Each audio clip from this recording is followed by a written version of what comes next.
आओ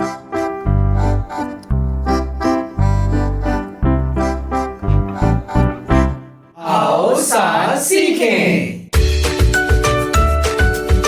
नमस्कार दोस्तों, स्वागत है आपका आओ साथ सीखें की कड़ी संख्या 4 में, जिसे प्रस्तुत कर रहा है मोबाइल वाणी। दोस्तों, ये तो आप जानते ही हैं कि यहाँ हर हफ्ते लगती है हमारे दीनानाथ जी यानी कि बच्चों के पटाखा सर की क्लास। लेकिन ये क्या, आज तो यहाँ टेंशन का माहौल लग रहा है।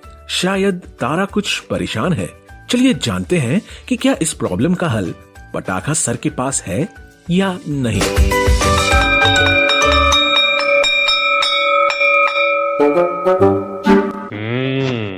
क्या बात है, आज इतनी शांति कैसे? ये तूफान के आने की पहले की शांति है या फिर तूफान के गुजरने के बाद का सन्नाटा? नहीं सर, असल में आज हमारा तारा उदास है, तो कक्षा में शांति है। हाँ सर, आज मेरे पापा जी का अपने ऑफिस में एक दोस्त के साथ फोन पर झगड़ा हो गया। सोचा था आज पापा का मूड अच्छा रहेगा तो उनसे पिकनिक पर जाने की बात करूंगा, लेकिन सुबह सुबह सारा प्लान ही खराब हो गया। अब भाई, आपके पापा का तो मूड हम ठीक नहीं कर सकते।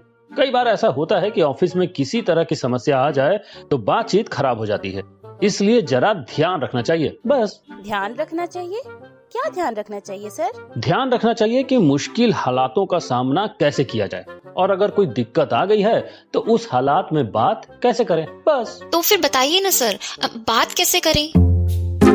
तो देखो, सबसे पहले तो दिमाग से ये निकाल दो कि हम सब कुछ जानते हैं और सामने वाला कुछ भी नहीं।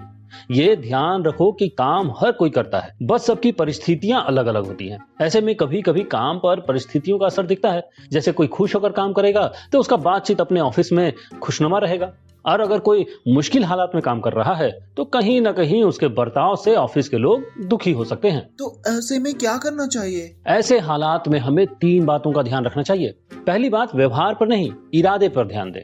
कहने का मतलब है कि हो सकता है कि सामने वाला व्यक्ति अच्छे इरादे से हमसे कोई बात कह रहा है, पर उसका व्यवहार गुस्से वाला है, तो हम उसके व्यवहार पर ज्यादा ध्यान देकर उसी पर नाराज होने लगते हैं। इसलिए पहले ये समझो कि उसका इरादा कैसा है, क्योंकि व्यवहार तो हालात के हिसाब से बदल भी सकता है। ये बात तो मैं अपने पापा को जरूर बताऊंगा। हाँ, जरूर बताना। और दूसरी बात ये भी बताना कि शांत रहना सीखें। किसी भी बात पर तुरंत प्रतिक्रिया न दें। अगर ऐसी परिस्थिति में फंस गए हैं जहां कोई भी आपकी नहीं सुन रहा है तो शांत हो जाए। मन शांत रखकर सबकी बात सुने और अपनी बारी आने पर ही बोले। और तीसरी बात यह है कि सम्मानजनक शब्दों यानी अच्छी भाषा में बात करें। आप चाहे सामने बैठकर आपस में बात कर रहे हो या फिर फोन पर या ईमेल के जरिए, हमेशा अच्छे से बात करें। अगर आपकी बात नहीं मानी जा रही है तब भी बुरे शब्द नहीं कहने चाहिए, क्योंकि हालात बदलने पर अगर आपकी बातों पर गौर किया गया तो लोगों को वे शब्द ही याद आएंगे जो आपने बुरे मन से कहे हैं। समझे? सर, ये बात तो हम सभी को अभी से ही सीख लेना चाहिए। बिल्कुल ठीक कहा तुमने गुलाबो। किसी भी मुश्किल परिस्थिति में बात करने का कोई अच्छा सा हल निकाल सकते हैं। ऐसा तब होगा जब इन बातों का आप ध्यान रखेंगे। कई बार ऐसा होता है कि जहां हम काम करते हैं वहां आगे निकलने के चक्कर में लोग जानबूझकर बुरे शब्द कहते हैं या फिर अहंकार भरा व्यवहार करते हैं। ऐसे में आपको घबराना नहीं चाहिए, बल्कि शांत रहकर हालातों को ध्यान में रखकर सम्मानजनक तरीके से उत्तर देना चाहिए। ऐसा करने से लोग आपके व्यवहार से प्रभावित ही होंगे। समझे? आपने बिल्कुल ठीक कहा सर। मैं ये बातें अपने पापा से जरूर कहूँगा।